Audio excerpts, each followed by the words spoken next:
Ngayong araw nga mga kakyutong ay buo na ang loob ko upang bumili ng bagong cellphone. Maaga nga pala kaming umalis ni Karen Vlog mga kakyutong para pumunta sa SM Kawayan. Doon kasi kami bibili ng cellphone. Nagtaksi na nga lang kami mga kakyutong kasi malakas ang ulan. Sobrang thankful nga ako sa lahat ng solid supporter at nanonood mga kakyutong dahil sa inyo kaya ako makakabili ng bagong phone. At lalong-lalo na kay Lord. At sa ilang minutong biyahe nga mga kakyutong ay sa wakas ay nakarating na rin kami dito sa SM Kawayan. Papunta na nga pala kami sa second floor kasi naroon ang cellphone. After 10 years mga kakyutong, nakasakay na rin ako sa hagdan na gumagalaw. Charat! Dito nga agad ako pumasok sa Uniking mga kakyutong. Ang mga tinda kasi nila dito na mga iPhones mga kakyutong ay legit talaga. Pagdating ko nga sa loob mga kakyutong ay talagang naguguluhan ako kasi ang daming pagpipilian. Sobrang undecided talaga ako mga kakyutong kung anong pipiliin ko kaya ang napili ko ay ikaw. Charat!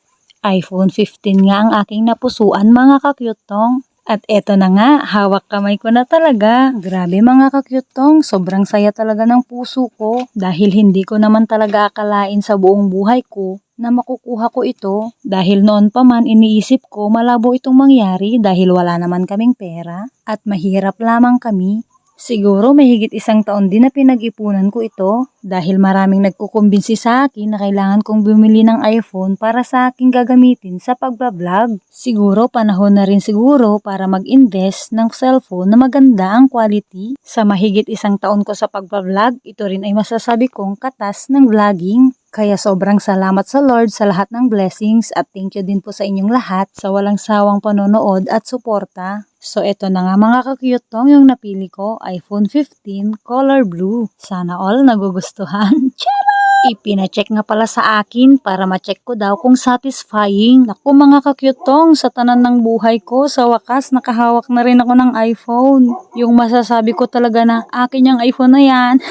Nagsulat na nga rin pala ako mga kakyutong ng pangalan ko sa resibo. Pinalagyan ko na nga rin pala ng tempered for protection. Mahirap na, baka mahulog sa iba. Charat! At syempre mga kakyutong, baka tayo magkalimutan. Kailangan ko nga palang bayaran to. Kala ko kasi pwede utang. Charat!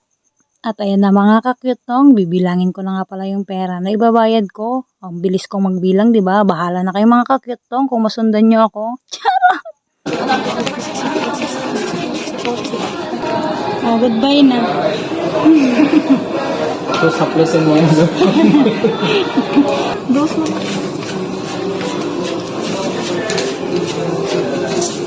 iPhone now, balatong later. Dinouble check pala na ate yung pera ko. Walang tiwala sa akin.